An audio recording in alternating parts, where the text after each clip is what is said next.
Good morning, everybody. Good morning. Come on in.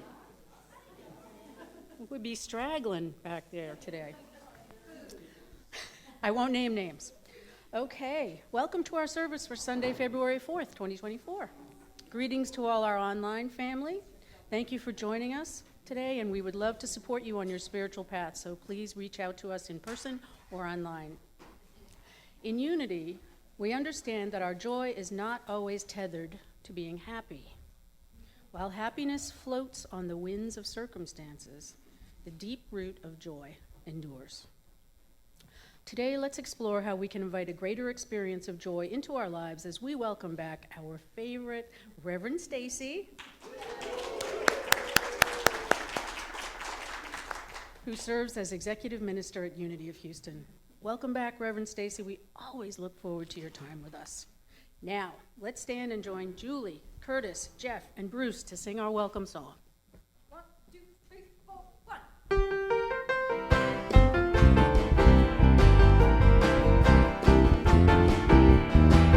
I live in the spirit of love. I live in the spirit of love. I live in the spirit of love, because love lives in me. I move in the spirit of love, spirit of love.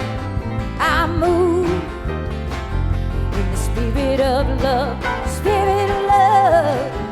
I move in the spirit of love, because love moves in me. I reach out in the spirit of love, spirit of love. I reach out in the spirit of love, spirit of love. I reach out in the spirit of love.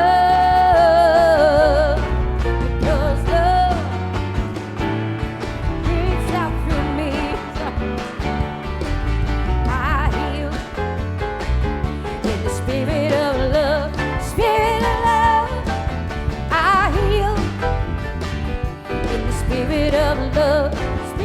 love. I heal in the spirit of love, because love heals through me. We're free, we're free. Spirit of love, spirit of love. We're free in the spirit of love, spirit of love. We're free in the spirit of love, because love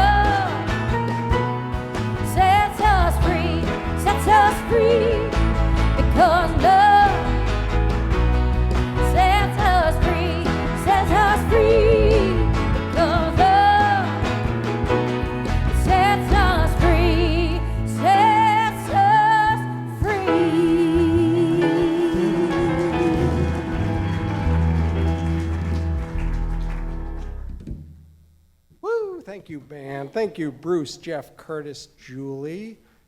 Ooh, I think I made a mistake and thanked the rhythm section first. No, that's good. No. They're very important. We do that once a year. Leap years, that is.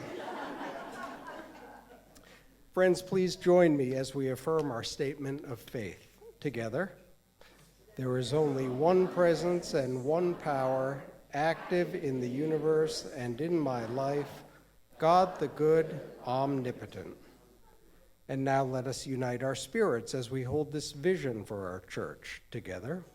We are an open-hearted spiritual community, powerfully transforming our world by honoring the sacred in all.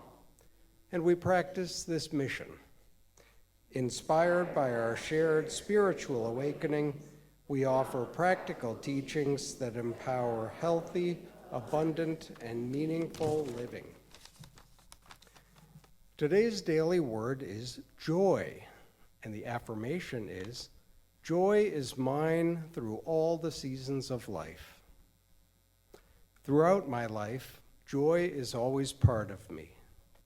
Like the sun that is always shining, even when obscured by clouds, joy is there in my happiest moments and during my darker times. It keeps me present as it unfolds, responsive and adaptive, accepting what I cannot change and having the courage to change what I can. Much more than a feeling, joy is part of me, a way to feel the presence of God and live from my spirituality. Joy is the anchor that keeps me rooted in peace and wholeness, and the wings that help me soar through the open skies of imagination and choice. My spiritual identity has as its foundation, foundation in the divine idea of joy, and I carry it with me wherever I go and in everything I do. And from Psalm 16:11, you show me the path of life. In your presence there is fullness of joy. Now with our gathering prayer, Aida Pearson. Good morning. Close your eyes. Let's pray. Take a deep breath from the bottom of your feet all the way up through the top of your head. Take a moment to contemplate the word joy. Keep breathing slowly and easily. Just let your mind explore. Breathe. Some of you may have a clear idea of what joy means to you. Others, like me, might find that your ideas about joy are a bit cloudy. What does joy really mean? It took a whole weekend of contemplation, internet searches, and insights from family and friends to even begin to grasp a meaningful definition of joy for myself. I invite you to continue your own contemplation as you go out into your week. For now, I offer these insights from Spirit in the form of a blessing. May you experience joy as an idea. Let yourself be curious about it. Shake hands with it. Get to know it. Fall in love with it. May joy become your attitude. Choose it every morning as you face the blank page of a brand new baby day. May joy fill you with delicious feelings. Let it abide in you from the tips of your toes to the top of your head. Let yourself belly laugh. May joy become your state of mind. Let it guide your thinking. Let it be the eyes through which you see. May joy be a guiding principle. Use it to increase it. Offer it to receive it, because joy is drawn to itself. May joy be a cause in your life instead of an effect. Allow it to guide your choices. May joy be a gift. Give it freely and receive it gratefully. It is part of our spiritual natures and comes from Source. May you find joy in your choices, your sense of purpose, and in those moments when you realize that you are content being exactly where you are, whom you are with, and what you are doing. May you come to know joy as a perpetual gladness of the heart, unchanging and constant on this journey of life. As within, so without. And so it is so, and it is done. Amen.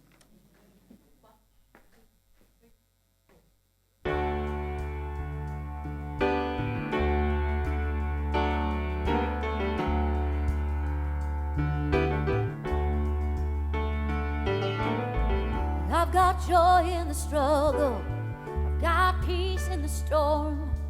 I got strength in the battle. I don't fear anymore. I'm a child of heaven, and my hope is secure. I've got joy, 'cause I've got Jesus. He gave me battle for ashes, turned my life around. He broke my chains, and now I dance on solid ground. For all he's done to save me, I will raise my voice.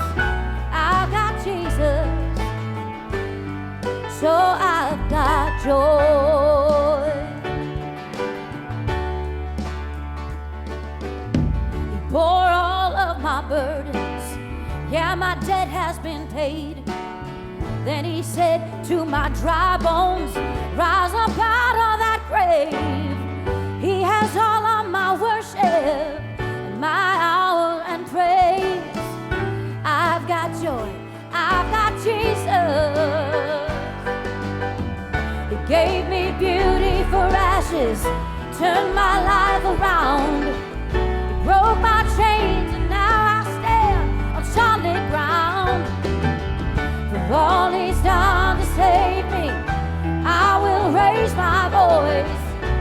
I've got Jesus, so I've got joy like a river through my soul. Joy all around me, everywhere I go. Even in the desert, still it overflows. Oh, I've got joy. Yeah, I've got joy never ending, 'cause I call my name. Every breath I breathe is a testament to amazing grace. Oh, hallelujah. Everything has changed. Oh, I've got joy. Oh, I've got joy. Gave me beauty for ashes, turned my life around. He broke my chains, and now I dance on solid ground. For all he's done to save me, I will raise my voice. I've got Jesus, so I've got joy.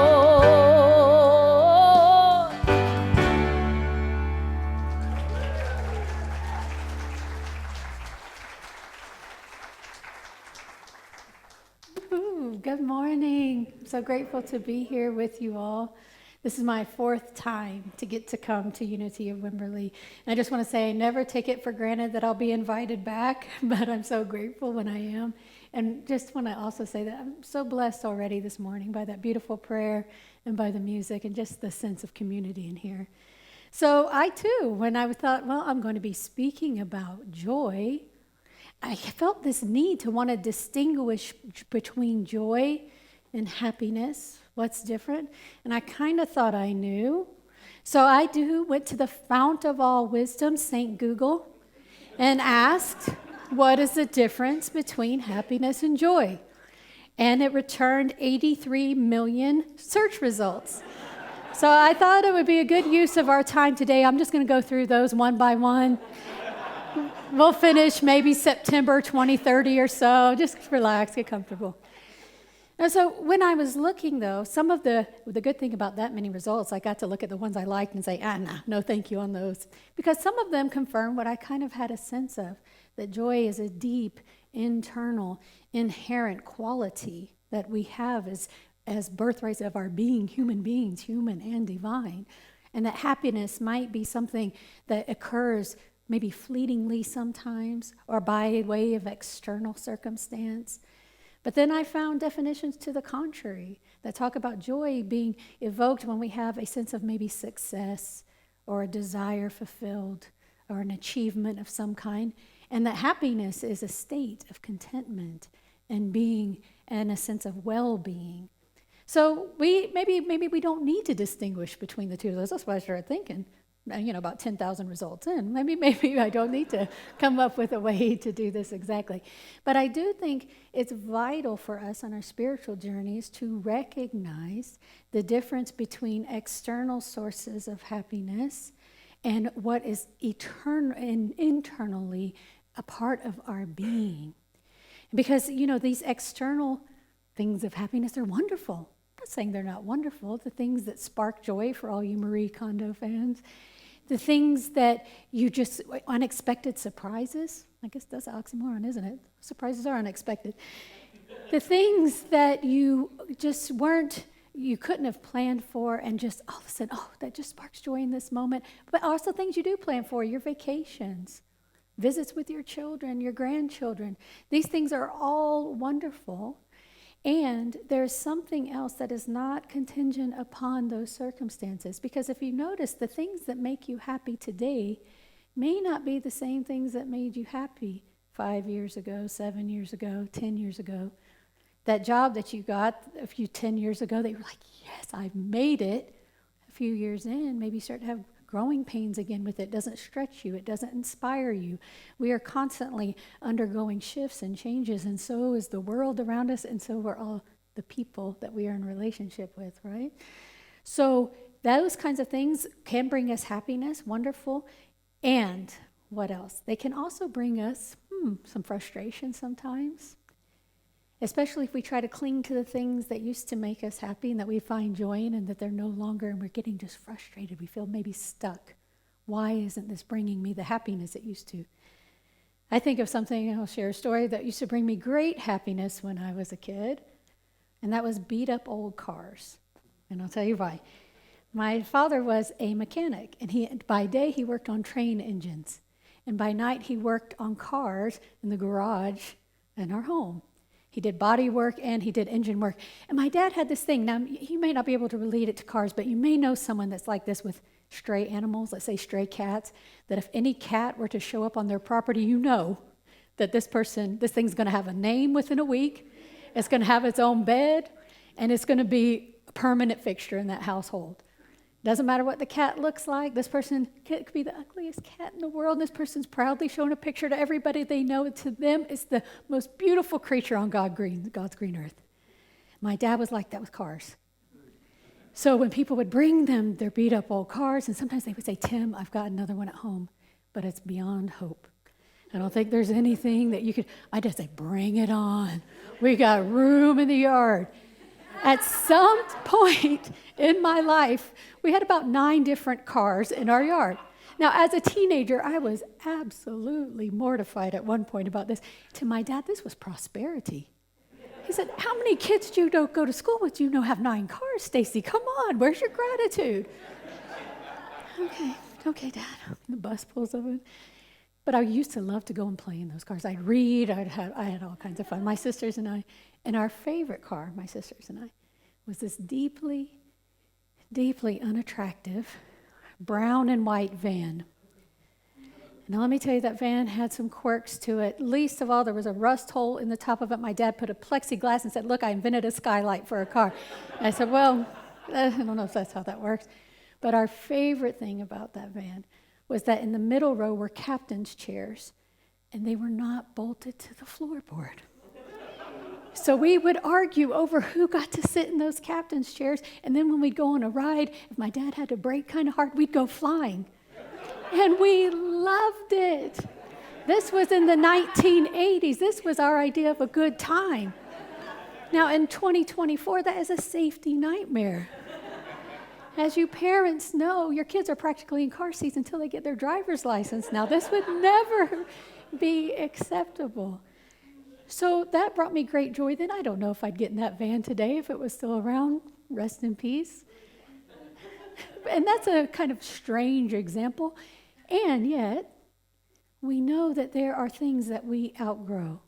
There are things that we can no longer get our happiness from. And if we identify our sense of joy with those, if we identify ourselves completely with them, then when they are taken away from us, or things evolve and change, then we feel a sense of loss that goes beyond just losing that thing. We may feel a sense of being disoriented about who we even are, because those things were never designed to be permanent, but our mind does some strange things around happiness. And sometimes our mind does this thing where in the pursuit of trying to become happy, trying to grab the things that we think are going to make us happy, we actually become frustrated. We can actually create suffering because in our mind, when the mind gets in that mode, the Course in Miracles calls the ego mind when it seeks, but it will never find. It's never happy for long enough. It's grasping, maybe this will work, maybe this next thing will work, maybe this next workshop will fix this about me. When you're starting to look at yourself as a long, arduous DIY project. I got to fix this part up. Oh, now this over here is falling apart. Got to work on this a little bit.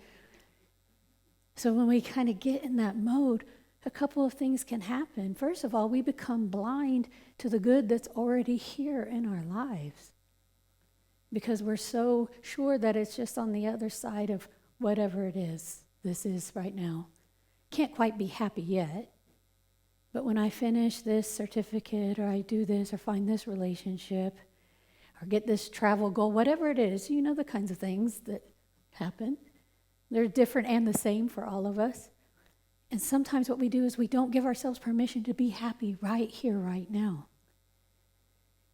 We can't see all the good that's already here, all the progress we've already made, because we're constantly forward looking, constantly living in the future. Or we're looking back, and if this hadn't happened, maybe I could be happy right now. And the other thing that it can do to cause suffering is when you get your way. What about that magical day when everybody's behaving perfectly in your life? Everybody's living life the way you think they should be doing it.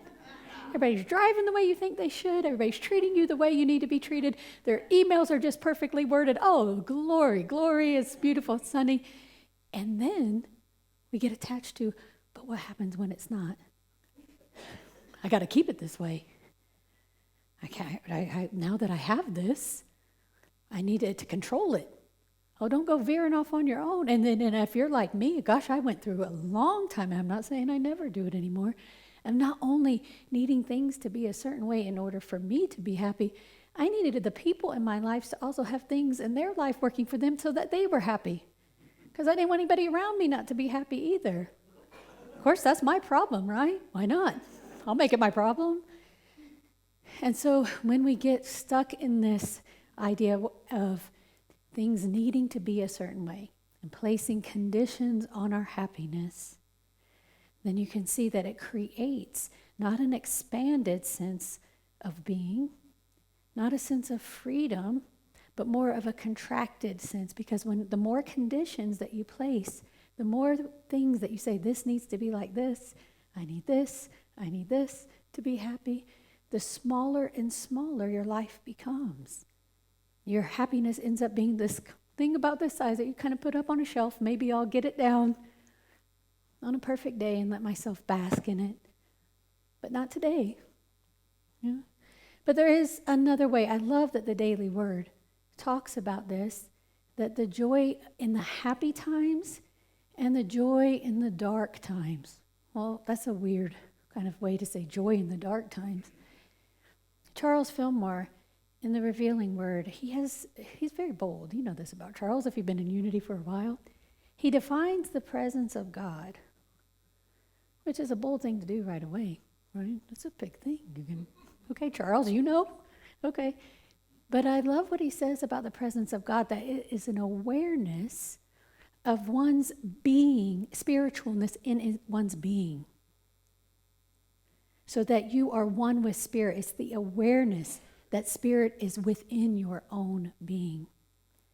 And when we become aware of that, he says this is what manifests out in the external world: a greater sense of life, a greater sense of peace, and a greater sense of what he calls spiritual joy.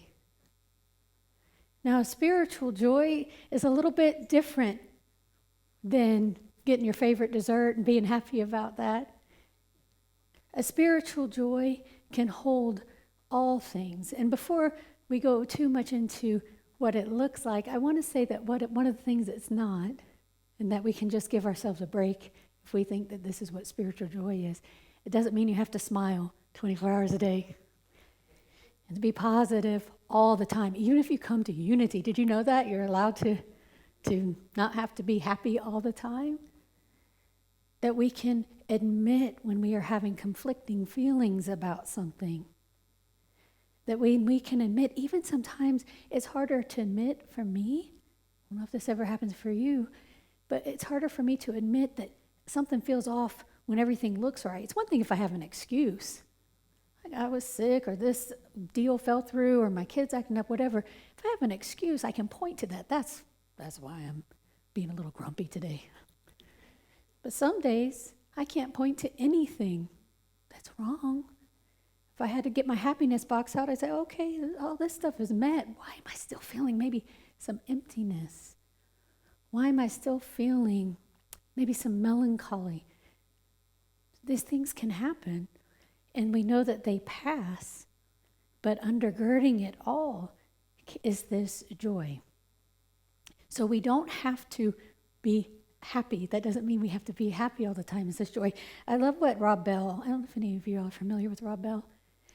He's a spiritual teacher. He's one of my favorites. I encourage you. He has a YouTube video called Introduction to Joy. He went on a tour a few years ago. I was fortunate enough to see it in person.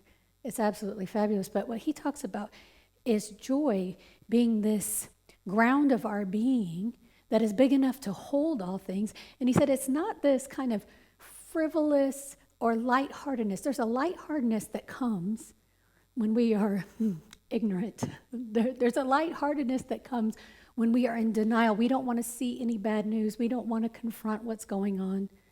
We're just going to say, nope, I'm going to be happy. I don't want to hear that. I can't hear anything negative. There's that. That can be perceived as a happiness. No, I just don't pay attention to any of that. See how happy I am? Nothing ever bothers me.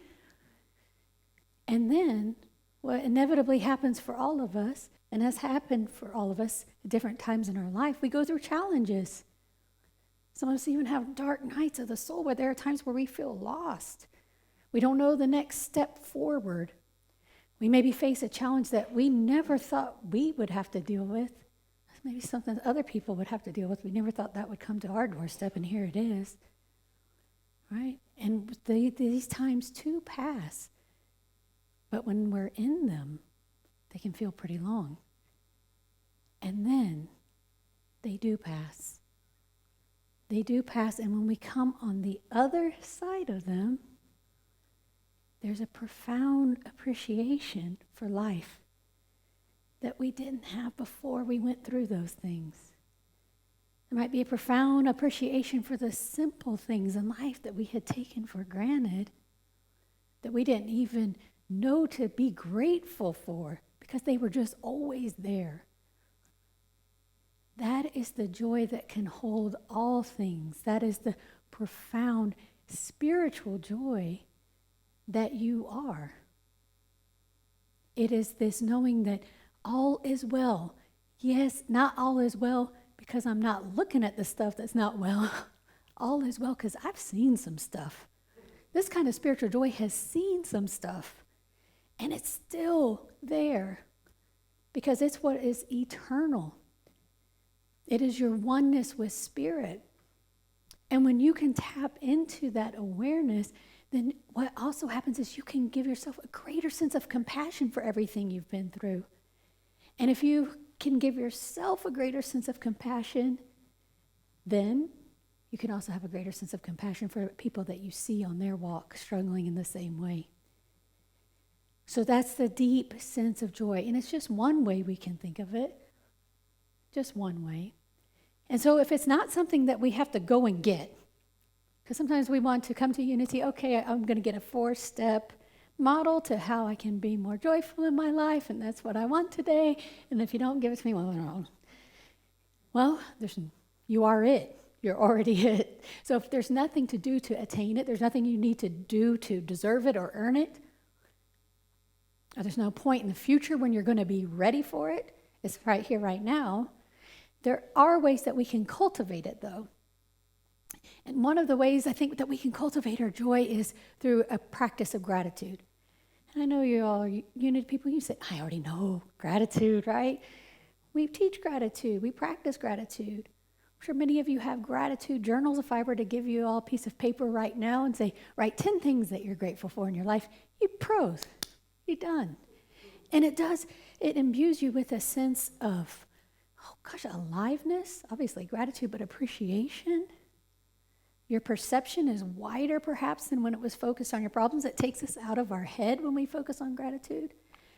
And there's a gratitude practice that I've been doing the past few years that I'd like to share with you today because it's slightly different than thinking of the things that we are grateful for. Although there's certainly nothing wrong with that. It's a beautiful, beautiful practice. And this one is, like I said, just slightly different, but it has been so meaningful in my own life. I want to share it with you today. So I was first introduced to this by Deva Premal. I don't know if you all know her. She is a beautiful singer. Oh, she sings Sanskrit mantras. You all have kirtan here. She does kirtan. She and her partner Maiton came to Unity of Houston a few years ago. And that concert was transcendent. Oh my goodness, it was absolutely beautiful. And Deva grew up in a very spiritual family. It's the kind of family I think, wouldn't that be fun? Her parents are singing kirtan, they're spiritual, mystical beings. She said it was annoying. So just let you know this, all of us parents, we can give ourselves a break because we're all doing the best that we can.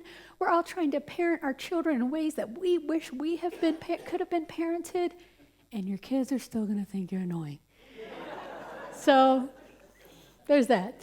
So one of the things that her dad made her do that she felt really annoyed by is that every time she turned on the light switch, he told her she needed to say Ram.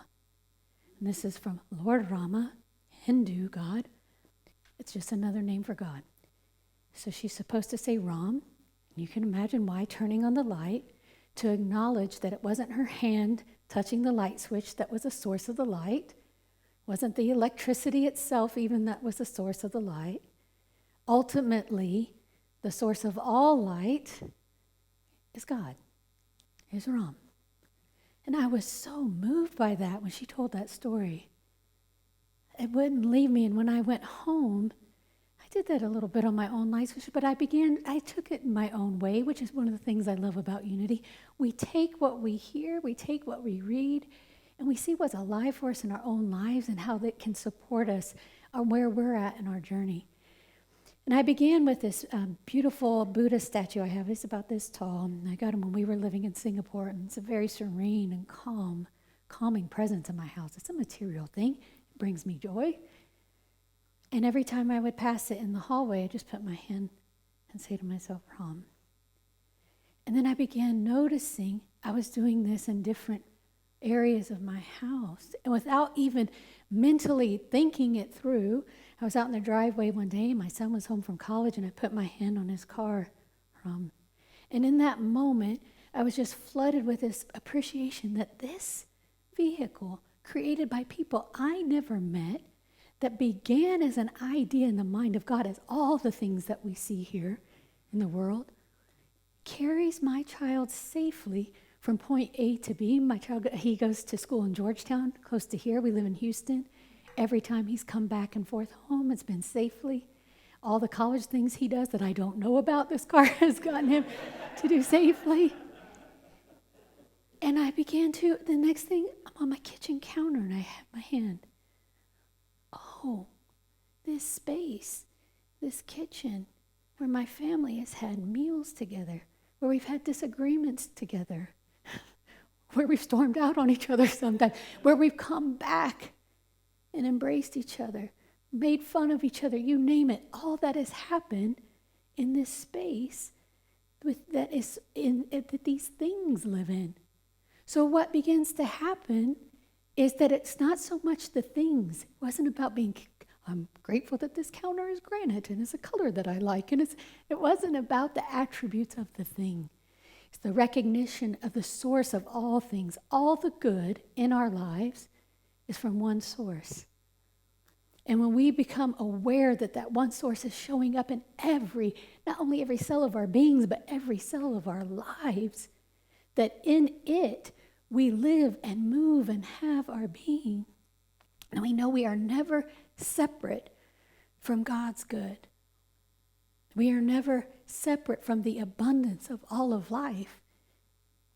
And that is the opposite of taking our happiness and putting conditions on it and needing things to be a certain way in order to feel content. All of a sudden, life becomes alive in a way that it perhaps wasn't before. So I invite you to, if it feels right for you, to try this out for a week. You don't have to, do it dramatically. People, what are you doing? Leave me alone. I'm acknowledging the source of God in all that I do. It can be more subtle than that if you like. Or if you like a little drama, go for it. But even as a meditation, as a 5-minute meditation around your home, just notice out in your yard. Oh my goodness, around your beautiful church property that you have here. You can feel the presence of God. And it's not a very long trip from feeling the presence of God and all those things to realizing the joy of your own being. That the joy of your own being resides in realizing what the source of all is.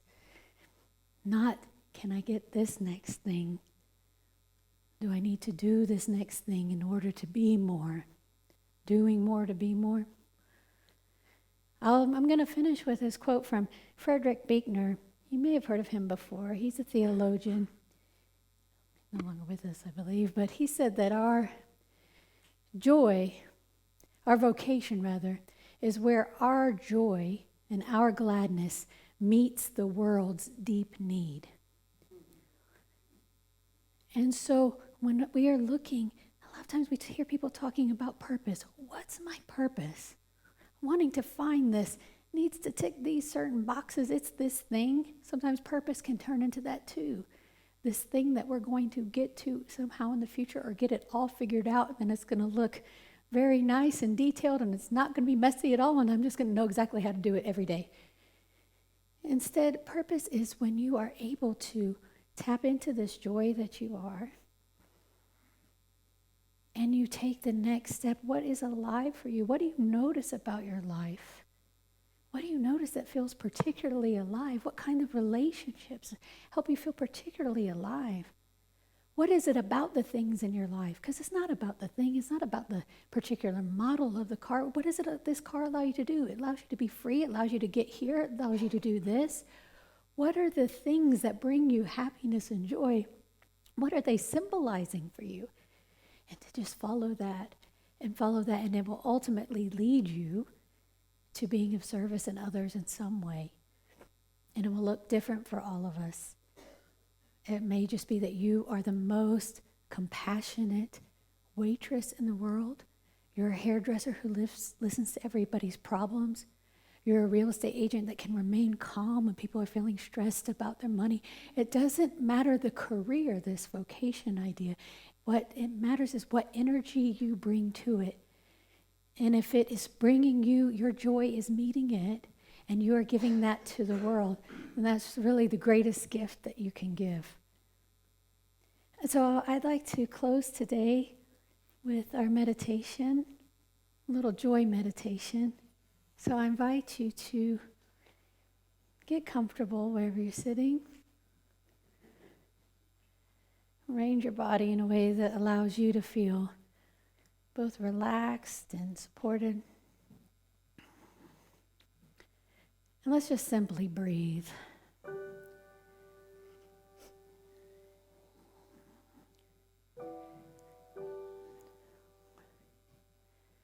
Nothing else to do in this moment except just be.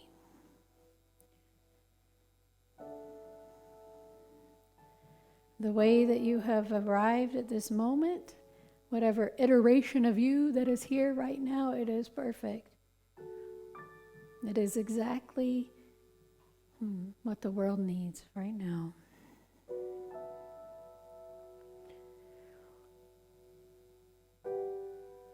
So I invite you to imagine your joy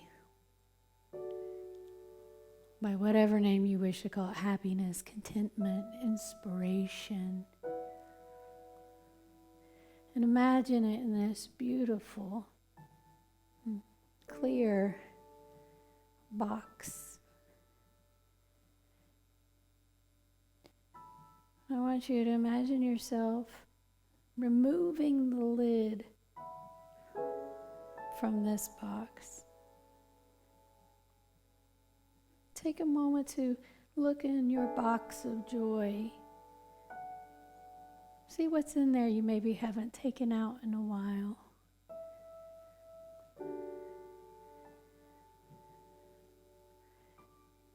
Is there some area that you'd like to give yourself permission to enjoy more?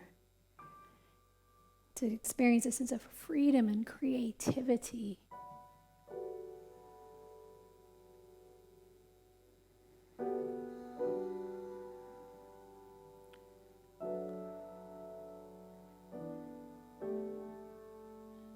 Is there an area of your life that you may feel some heaviness around and you'd like to experience the lightness, the embrace of joy?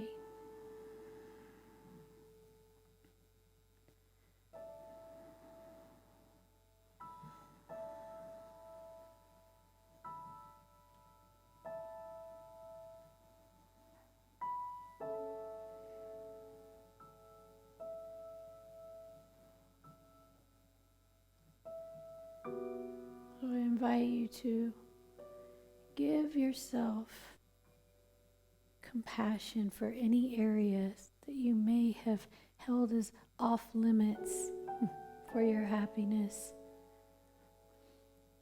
Any area you may have been postponing your happiness, joy. And can you open yourself up and give yourself permission to begin holding it a bit more lightly?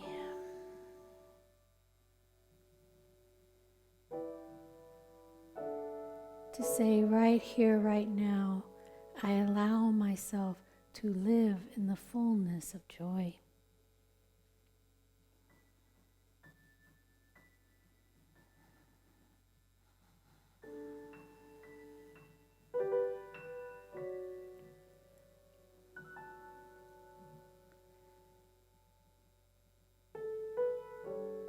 And as we close, take a moment to show yourself some gratitude.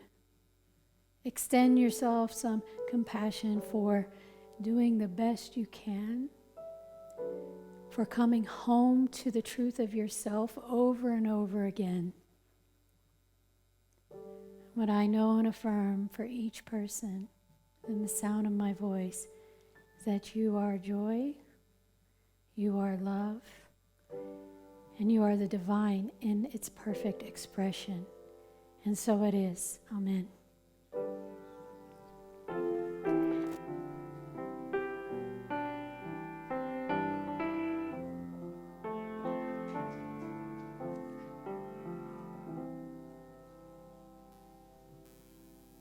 That was good. Now, with grateful hearts, we put our abundance into action as we complete the sacred circle of giving and receiving. Let's take a moment to bring this truth into our hearts as we prepare our offerings and as our ushers come forward. To our beloved online family, if this message supports your spiritual growth, please consider making us a part of your abundance practice. For all of our giving options, please scan the QR code on the screen. We thank you for the gifts you've already sent and affirm the gifts you're sending now. And now, let us offer this affirmation of abundance together. Divine love, as me, blesses and multiplies all that I am, all that I have, all that I give, and all that I receive. Might seem crazy what I'm about to say. Sunshine, she's here, you can't take a break. I'm a hot air balloon, I could go to space. With the air like I don't care, baby, by the way. Clap along if you feel like the room without a roof. Clap along if you feel like happiness is the truth. Clap along if you feel that that's what you want to do. Clap along if you feel like that's what you want to do. Bring me down, can't nothing bring me down. Love is too high. Bring me down, can't nothing bring me down. Because I'm happy. Clap along if you feel like a room without a roof. Because I'm happy. Clap along if you feel like happiness is the truth. Because I'm clap along if you know what happiness is to you. Yeah, clap along if you feel like that's what you want to do.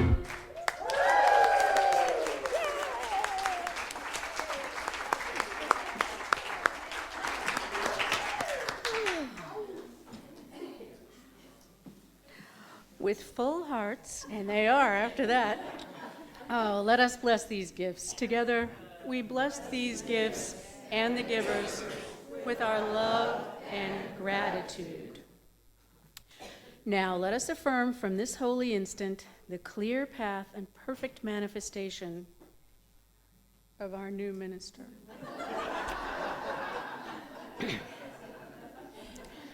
Together, God's infinite love and wisdom now guide us to the right and perfect spiritual leader for our community. We let this activity of the one mind reveal this divine appointment as we unite in gratitude for our new minister. Amen. Thank you to everyone who stayed and participated in the annual meeting last Sunday. We had a great turnout. And that kind of participation just fortifies the fabric of our community. So thank you very much. Today's potluck Sunday. So please plan to stay after service as we enjoy good food and fellowship. And join us next Sunday as we welcome our own Laura Treach. Laura, are you here? She's at the beach. Oh, cool. Getting psyched up for this. She's going to be talking upgrade your luggage, lighten the load, and dance in the rain. You don't want to miss that. Please join us after service next Sunday, February 11th, for a short training session on Breeze, our online directory, and that's with Holly Maxwell and Sue Witt. The training will focus on how to stay connected with fellow church members and how team leaders can easily connect with their groups, and we're going to get right down into the nitty-gritty of doing it. Grow and Learn with Unity's Wednesday book study group from 11:30 to 1:30 as they read and discuss The Eye of the Storm by Reverend Gary Simmons, and look for our weekly midday reflections video on YouTube, Instagram, Facebook on Thursdays. As always, we're collecting for Crisis Bread Basket, and food donations are taken in our front foyer bookcase. You can always send a monetary donation directly to them on the address listed on the screen. Reach out for prayer and care support to the email addresses on the screen, and check our website event page often for all upcoming classes, groups, and events. Aida will be here to pray with you after the service. And our prayer request box and gratitude jar are on the Fireside Room buffet. And if you're visiting today, please consider filling out a blue card located on the front foyer table so we can welcome you properly. And there are only two Sundays left to shop before Valentine's Day in the bookstore. Now, let's sing in our kids. 1, 2, 3, 4, 5, 6. You are the light. You are the light. You are the light in this world. You are the light. You are the light. You are the light in this world. And you shine, and you shine, and you shine so bright. And you shine, and you shine, and you shine so bright. Now, let's bless these children and youth of unity. We love you, we bless you, we appreciate you just the way you are. And that brings us to the close of our service. Please join us as we pray our prayer of protection. The light of God surrounds us. The love of God enfolds us. The power of God protects us. The presence of God watches over us. Wherever we are, God is, and all is well. I release